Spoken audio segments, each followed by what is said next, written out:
Greetings, everyone. I'm Ferdina Jar Romero, Southern Paiute. Welcome to another Amplified Nevada Native Youth. Thank you for being here today. I am the Education Programs Professional for Indian Education at the Nevada Department of Education. Tonight, we have our own Avory Wyatt, who will be interviewed by Sandra Mitrovich on the ins and outs of ANNY, the Amplified Nevada Native Youth. Which seeks to provide a roadmap to support Native students in virtual learning platforms. The NYCP grant, the Native Youth Community Project, is a grant that seeks to strengthen college and career pathways for American Indian students in grades 7th through 12th grade. And although the NYCP program is very specific to the Yerington Paiute tribe, the Walker River Paiute tribe, and the Fort McDermott Paiute tribe, Shoshone tribe, its primary goal is to enhance college and career opportunities for all American Indian students statewide and even nationally. So I look forward to hearing from Avory tonight. We have Sandra Mitrovich with us, who will work on sharing the ANNY information. Sandra. Thank you so much, Ferdina. We appreciate not only your leadership with ANNY, but also with the NYCP programs in the state of Nevada. For all of us that work in Indian education, Ferdina is both a wonderful colleague and a mentor, so we appreciate her. So now to get into Amplified Nevada Native Youth. We're really excited today to kick off a Student Voice series, and one of the things that we really pride ourselves with ANNY is not only providing resource and information for students, families, and communities about college and career pathway, but we also seek to bring you the stories from the students that attend college and how they got there from community, and then how they're also re-engaging with community. Tonight's guest probably needs no introduction. Not only is he also the co-founder of the ANNY, Amplified Nevada Native Youth, but also is from here in Northern Nevada. So I'd like to welcome to ANNY, Avory Wyatt, our student voice for this evening. Hey, everyone. Yeah, like Sandra said too, I don't need much of an introduction because I give it every episode we have. But to tell a little bit about myself, my name is Avory Wyatt. I'm Washoe and Paiute. I grew up on the Hungry Valley Reservation about 30 minutes outside of Reno, Nevada. And I also grew up a little bit in Reno, Nevada too, on the Reno Sparks Indian Colony. But yeah, thank you all for coming out tonight. And as we say, Washoe Ma and Gawa Mabi'i. Thank you all for coming. And yeah, I'm excited to be on with you all tonight to talk a little bit about myself, which I'm not used to. So bear with me. I really have to get used to talking about myself and just talking about my pathways, especially for students, and telling them how I got there. Because I'm going to be honest, it wasn't a clear pathway at all, and definitely had many road bumps. It had many twists and turns. But I'm really glad to be here with everybody tonight and talk a little bit more about ANNY and also my journey. Right. Well, thank you, Avory.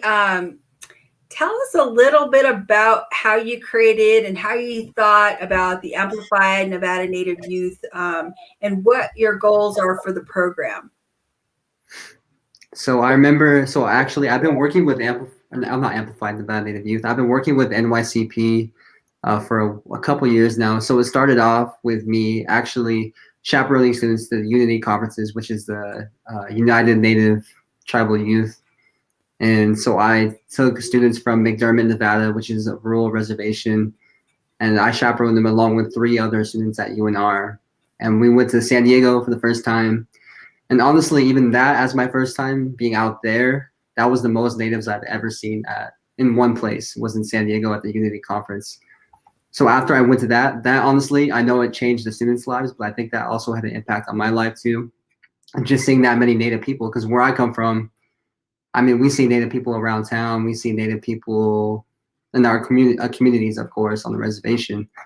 But you don't see that many Native people in one spot. And so I think just actually seeing the different amount of Native people all in San Diego, all for one thing, just to almost be with each other, celebrate our people, was really amazing. But that's how I kind of got started with NYCP. And even before that, I worked with Sandra at the University of Nevada. And we worked on college outreach. It started off with myself. I think my first project was creating a college tour for students. So I really just dove into the information at the university.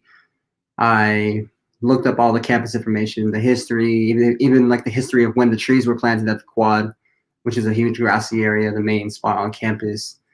I even found the dates, which is 1907. I still remember. I remember that whole tour I created.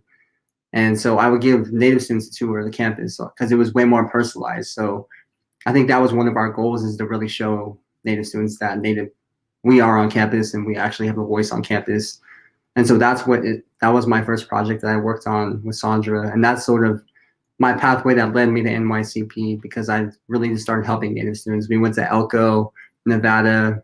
I visited Native students. We went to, we visited a lot of places. I can't remember. There was one place where there was zero cell service, and we were out in the bushes, sort of. And they had a teepee. They had a huge powwow circle out there, but it was super nice because, like I said, we had no cell service, so everyone was just there to interact. Everyone was there to be with each other and learn about college. And I thought that was probably one of the coolest college outreach things that I ever did, was out in Sandra, do you remember what it was called? Yeah, so that was in Elko. It was at the base of the mountains. Yeah, it was at the base of the Ruby Mountains, but that's where my journey really started with NYCP and helping out Native youth, and especially Native youth in our rural communities.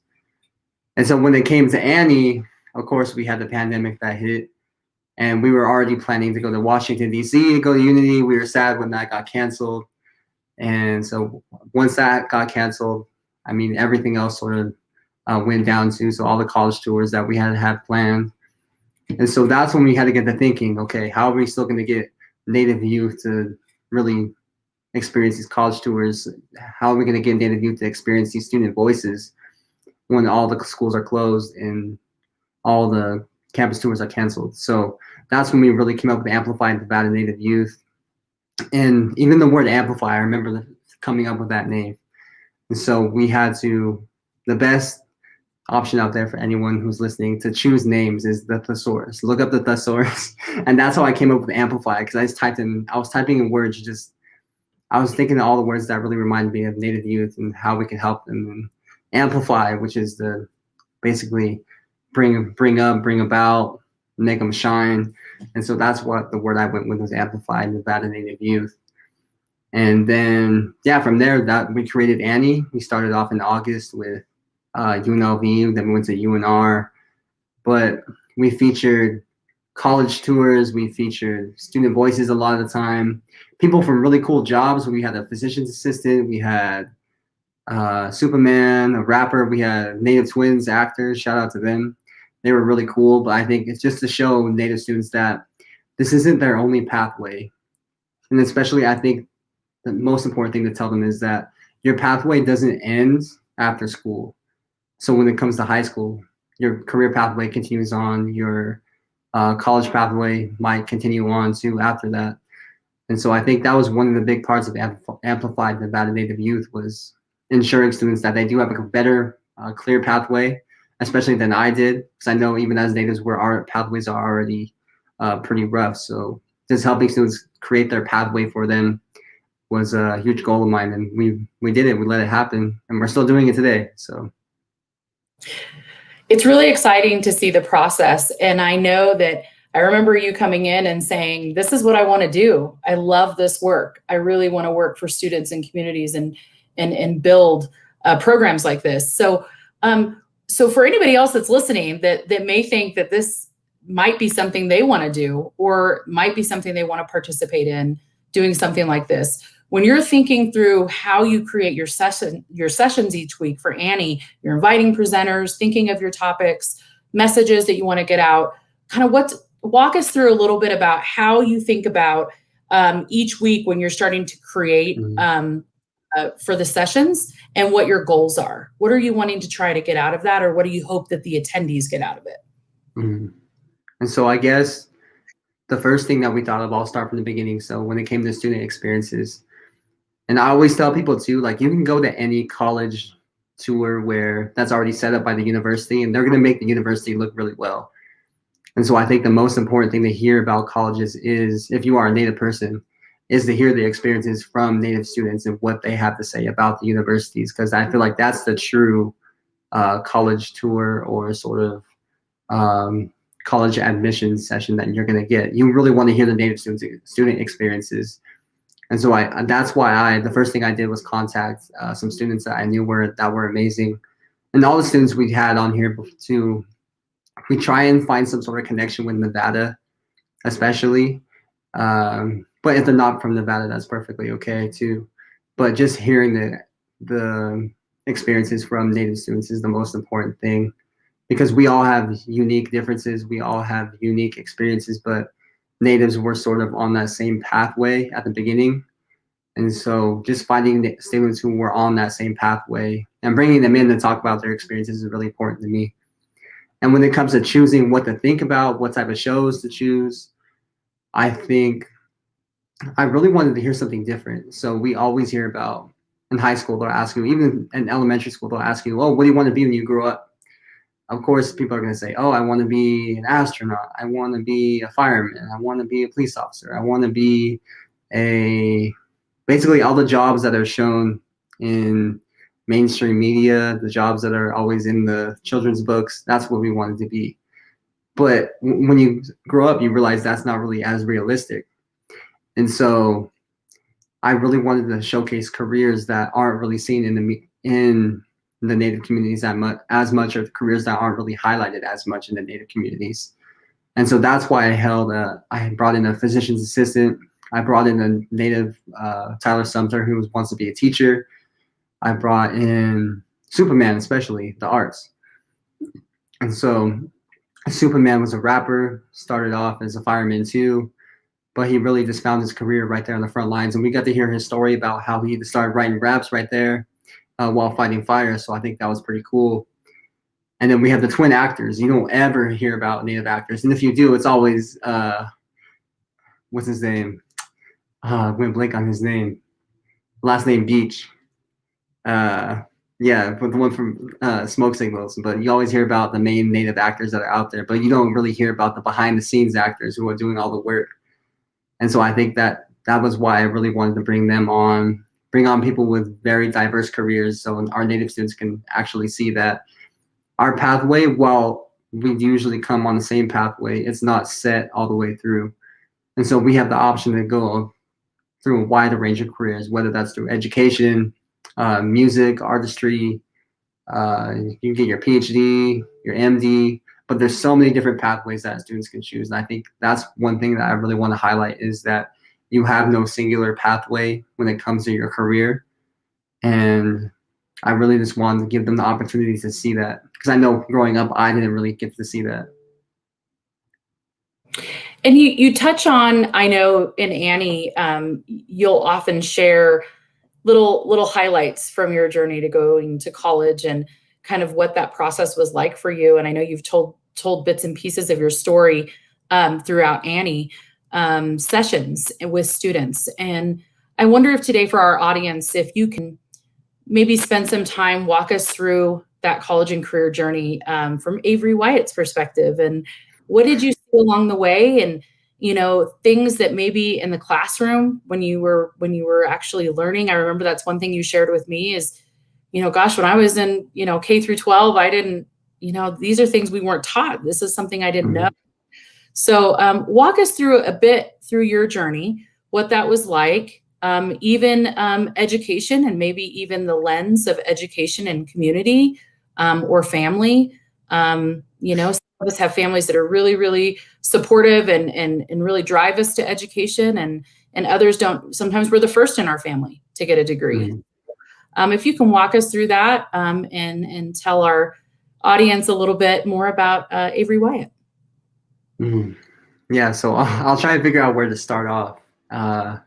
What was probably the most impactful, but I think the most impactful thing I ever heard was, I always heard my parents talking about high school, but I remember being little and thinking they were saying high school. So I was like, dang, this high school must have been crazy that they went to, because that's all they ever talked about. I was like, why are they talking about high school so much?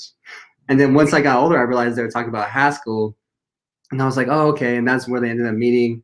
And that's where a lot of the people in our community, I think they went out to high school to go to school. And Dina already talks about it in our past shows that we had about, like, oh, I went to high school with your mom or something like that. So that's sort of the start of my connection right there, was at Haskell, so at a TCU, but I didn't even know it. And so when I was in middle school, I went to Shaw Middle School, and I just remember that was kind of a point where my education was, I think I was really starting to realize, like, after, of course, in the moment, you don't really analyze yourself, especially as a young adult, or not even a young adult, as a child. You don't analyze yourself and the things you're going through. But for me, I think in middle school was when I really started to realize that, oh, I'm the only Native person in my classes. I don't really relate to people as much, except for I had my sport friends, and that was it. And so I didn't really do as well in middle school, I remember. I think that was the first time I ever failed a class. And so after middle school, I went to high school. And even through high school, without sports, I don't think I would have really gotten through as well, because sports was what really kept me motivated to keep my grades up. And through sports, I met other people. And we also had Native students there. And in my community, we would come. So we were about, so Spanish Springs sort of looks like they have the upper middle class area down the hill, and the reservations behind the hill, about 10 minutes away. And so we had reservation kids coming to that school, and we were often, it felt like we were kind of grouped together. We always had our little group of Native people because that's all we really had at our school. And even thinking back to the teachers, I might have had only a couple that actually acknowledged my Native identity, or even wondered about my Native identity. If it wasn't about curiosity, they were actually making fun of it, it seemed like, a lot of the time. And so in high school, I really wish I had good study habits back then, because that carried over into my college career. But I just sort of did work to get by, but it wasn't like something I really wanted to do. It wasn't something I had a passion for. It was doing work. I was just doing work to get by. And so I'll talk a little bit more about this a little bit later, but I graduated with an honors diploma. Somehow, I don't even know how I did it. I always joke about it, but I graduated. And in that process of going to school, I just knew I hated UNLV. So I was like, I'm going to UNR. No disrespect on UNLV, though. You can go to UNLV if you want. I just, sport-wise, I just disliked UNLV. So I was like, I need to go to UNR, because I was always involved in their sports and going over there. And my family always had a history of going to all the sporting events at UNR, football games, basketball games. But so I went to UNR, and even that was a huge wake up for me too, because so I went in with the mindset of, I think I was a criminal justice major when I got there. I was like, oh yeah, I'm gonna be a police officer. And then once I took 2 or 3 criminal justice classes, and I just realized that was not for me. And so I switched to non-declared major. And then after that, oh, actually, in the meantime too, I was working as a what is it called, a sports manager. And so I managed with a football team, so I got to travel with them. I went to Texas A&M. I went to Air Force Academy. I went to UNLV, but it was cool because I got to be on the field with them. But I remember I just wasn't working with good people there either. I mean, my coworkers were all cool, but the head people there, I remember him telling me this, but he said, your education doesn't matter. You just come here to work for us. And so I don't think he realized, like, oh, I'm a Native person. This should matter to me compared to other students. I mean, other students have money, they have jobs, they have backup stuff to fall onto if they were to do bad in school, but I didn't. And so my sophomore year, I had a 0.8 GPA, just because I was working a lot, and like I said, they didn't want me to care about school, so I was having to go in at 5 a.m., getting out really late, flying on the weekends with the team, and they didn't do grade checks or anything like that, so I was just going about it, getting free clothes and a little bit of cash at the same time. But I had a 0.8 GPA, and that's when it really hit me, when I lost my financial aid. I was sort of stuck in a rut for a while. My anxiety was really bad. I was struggling with other mental health stuff. And that's when I knew I just had to change. And I remember even going into, because I was put on probation, academic probation, for those who don't know, the youth. They put you on academic probation when your grades are really low, or when you're on the verge of almost being kicked out of school. So I was on academic probation. I remember I had to go to a meeting with my counselor, and they said, or my advisor, and he said, I had to like sign a paper and say what's going to be your goal GPA for next semester, and I said a 3.0. And even I remember him. He was like, "Are you sure?" And I was like, "Yes, I'm going to get a 3.0." I remember at that point I just knew I had to change, and I really dove into my books. I started meeting new people, Native people, hanging out with more diverse students and multicultural students on campus. And it really felt like I finally had a home on campus after I did that, after I really found my diverse students on campus. And so after that, my grades slowly started going up. Of course, I'm going to admit I failed a couple classes after that too, just because I mean, college is a learning experiences. It's a learning experience, and it's always going to be. And so if you do fail a class or if you do get behind, don't look at that. Don't look too down on that, because I think failure, I really learned after all my failures that I had. And I think it really takes failure to grow as a person. And if you don't experience that, I mean, you're a lucky person. But most of us do experience failure at one point. And I think just take that as a learning experience, and don't go too hard on yourself for failing that class or missing that assignment. But I think to prevent that too, I always just had a mindset of talking to the teacher, asking questions all the time. Because for those who don't know me, I'm the type of person, or I was the type of person, if I got the wrong food at a restaurant, I wouldn't say anything. That's how shy I was. I would just eat my food, sadly, and have to endure that wrong order that I got. But I was that shy to the point where I always sat in the back of class. I didn't say anything to anybody. But I think after reaching out to people and actually getting out of my comfort zone, which is really tough, I'll admit, but getting out of my comfort zone, getting involved in activism, and just learning more about my people, how to care for my people, I think that really inspired me to do better in school, because I really wanted to be a role model for students who were going through the same stuff as I was. And so if you're a student right now, I just want to say, if you're going through a rough patch in high school even, just know your journey. There's no rush on your journey. There's no rush to be on a certain path. So I think today's the day to really make that difference in your life, and make that change that will make you on a better path. Because I wish I would have done that a little bit later, which is why I did graduate a little bit later. But honestly, I always tell people this too, and because I was supposed to graduate 2 years ago. But in that 2-year process where I was delayed is the most I'd ever learned in my entire life, over that 2 years, where it was almost because of my failure that I did learn the most. And so I just want to tell people that failing is always a learning experience, and don't take it too hard. And yeah, that was a little bit of my journey. Then I got to ANNY. And we'll talk in a few about where you're going to go next. But first, I want to ask, you've had a lot of really great ANNY sessions. I mean, really, there's nothing like this virtually that's out there right now in the state that's doing this. So let's talk through a little bit, or can you give us some highlights of the past ANNY episodes for our viewers? And then also tell us, what were some of your favorites, or maybe even some aha moments that you learned when you had your guests on the show? Ooh.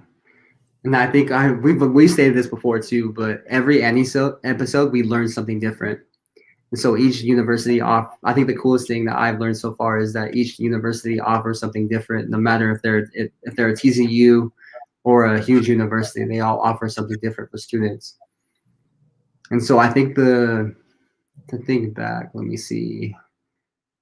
Starting with, I remember Savannah Romero, because I'm a political science major, so I was interested in politics. But the coolest thing I ever heard from her was, because she worked in DC, she was talking about her DC experience, and she said, those people in DC don't know anything. Like they're just working a job to work as a politician, but they don't know anything that they're talking about. They've never been with these communities that they say they want to help. They're just almost working as a job. They're working in politics as just, oh, I need a job to do, instead of, oh, I really just need to do this to help my people. And so I thought that was a really cool highlight that I had. Of course, being with Superman, hearing about his story, because we never really we always see Superman rapping. We've all seen his performance probably before, but just hearing his story and how he started was really inspiring. And I think the biggest thing that I always hear from students too that we bring on is to always make yourself uncomfortable, put yourself out of that box, because I think that really shows that as Native people, we sort of start on that same path of being shy. And I think we really use our shyness too as a protective thing. So I don't really look down on my shyness, but at the same time, I still wanted to make myself more active as a person when it came to being social. But they all say, step out of your comfort zone, ask your professors questions, make relationships with your teachers. Because I think when you get to school, you realize there's a lot of people who ask questions in class that really have nothing to do with the topic, or they really say stuff that it's random, but the professor will always answer the question. So I think I can't remember who someone stated this, but they said even if your voice shakes, answer that question, because it's your body telling you like you're uncomfortable, but you're getting over that uncomfortableness. So even if your voice shakes, always answer that question, because that's your honest emotion built up in you. And I think Hallie Jim talked about this, because natives are often the center topic when it comes to so-called problems in society. And so when we talk about this stuff, honestly, it's traumatizing to me to talk about, not right in this moment, but in a class, to tell people when I'm the only Native person about all Native people, and they look for us for the answers. But I think at that point, I remember she said, is step out of your comfort zone and don't let anyone speak over you at any time, because you are the only one who really knows about Native people. You have your story, you carry your story with you. So I think listening to all our students' experiences, and go back and listen to them too. You don't have to listen to all the episodes at once, but just check out the career readiness series ones and check out the students' experiences from all the different schools, because everything, like I said, every experience is different, and they all bring a different story to their campuses. Fantastic. I even got more of a glimpse into the story. As we near closing, I want to get some final remarks from you. And one of those things is you have some pretty amazing news to share with our viewers. And so I want to ask you to share with us what's next for Avory Wyatt, but also what's next for ANNY, because we always like to plug that. And tell us a little bit more about kind of the next things coming up. Mm-hmm. So when was it? I'll tell the story of how it happened. It was really cool. So I was at a restaurant, and we were actually talking about graduate school, because I applied to graduate school at UCLA. And so that was just talking about the process of applying to grad school. This reminds me of how tough it was, because I remember in that moment being so stressed out, and it felt almost like my life was like depending on this application. But with the help of other people, they really made me realize that, oh, like a lot of these colleges, they need you in that position. They need you here. And that's why they do accept you. But back to my story, I was at a restaurant, and it was in January. We were just talking about graduate school and how I was like, oh yeah, I'll probably get a email back or a letter back in March. And so I was actually sending out an email for ANNY to our Arizona State students. And then I saw another email that said, you've been accepted to UCLA. And at that point, I was just like, I was dumbfounded. I didn't know what to think, because if all that stress I went through just almost paid off at that point. And that was one of the biggest accomplishments I think I'd ever had, is getting into UCLA, because I never even imagined myself going to graduate school before college even started. If anything, I didn't even imagine myself getting into Native stuff and studying American Indian Studies. But I think at that point, I really realized that I was going to go on this new journey, and this was going to be my new pathway. So I was really excited to get on that new pathway to graduate school. So hopefully, I think I'll be getting out there in the fall. And yeah, I'm going to be studying American Indian Studies. And what else? I lost what I was going to say. But what was the question again, Sandra? What was the second half? Sorry. No worries. That's exciting news. Next in the lineup for ANNY, just so we can let our viewers know, and of course our social media sites, if you want to plug those. Oh yeah. So next for ANNY, we're going to be having a financial aid workshop for students, because we know it's that time for FAFSA to be turned in for a lot of schools. So we're going to be doing a FAFSA workshop. And then we really wanted to highlight technical schools, so like hair, even maybe nails. Just we want to try and find technical schools that we know Native people are going to in this region, and we want to show people that this is a possibility. This isn't, you don't have to go to college if you don't feel like it. Even though we recommend it, there's still other career paths for you out there besides college. And in the future for ANNY, we look forward to talking more about career readiness and featuring more people, more students. If you have any information, or if you have anybody you think we should reach out to, feel free to reach out to us too. We have our social media, our Instagram at Amplified Natives. We have our Facebook, Amplified Nevada Native Youth. And we also have our YouTube page. That's where you can find all of our past videos too. And you see it right there at the bottom of the screen. Yep. You ANNY staffers, our magical staffers in the back. But we, you know, Avory, you are definitely a force in such a way that helps get students on the right path. And we always want to remind everybody that this Amplified Nevada Native Youth series, if you haven't had a chance to watch it, we hope that you tune in each week. Avory works really hard, as you heard, the work that he does that goes into getting presenters and also just professionals to come and talk to you about college and career pathway. You know, ANNY shares each week information about different types of opportunities that students have access to in preparation for college and career. They also speak through, and you just heard Avory say it, they're going to have scholarships on next week. So talking through the variety of different scholarships that are out there, and Avory knows this best because there are scholarships of all types. There are those that you can apply for at the college or university you're attending. There are scholarships that are from external partners, so different organizations in your community, to national scholarships. There's just so many. And oftentimes what we hear a lot from some of our folks is that not enough people apply. So we want to make sure that you do apply. We're also going to talk through internships and fellowships with ANNY. We invite different guests to come on that have done internships and fellowships. I myself am a past Wilma Mankiller Fellow for the National Congress of American Indians, and I learned a lot in that fellowship. I've also done some other internships that have really given me that experience to think through my college pathway. You heard Avory share his story and his journey with being an intern in the center on campus at UNR. I had the pleasure of working with Avory. He did a lot of wonderful projects during the summer, really kind of got us organized in how we do our outreach to make sure that we're connecting with all of our Native students across the state and even into other states. He even went into other states and helped with that outreach. And so that's really important too. Some other things that ANNY talks through is job shadowing, right? So internships, fellowships, and then job shadowing opportunities. So how can you go into a workplace? You may have decided, like Avory said, you go into wanting to do this major in college.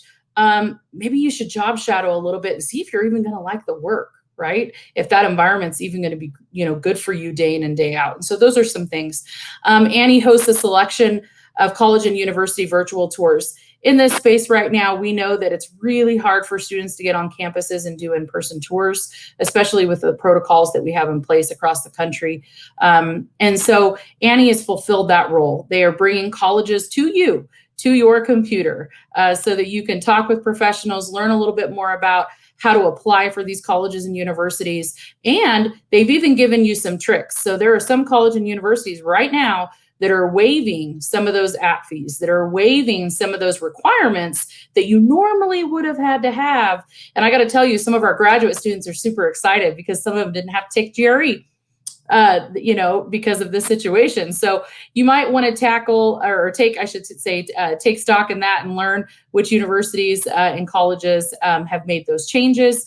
It could be of benefit to you.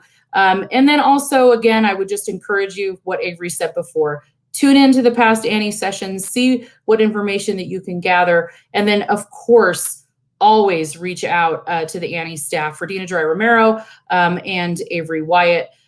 They would love to hear from you for anything that you may need. And of course, myself available to answer questions. And also, if you just want to start that college and career, your team from ANNY is here for you. And that's what we aim to do. Any last thoughts, Avory, before we close it out?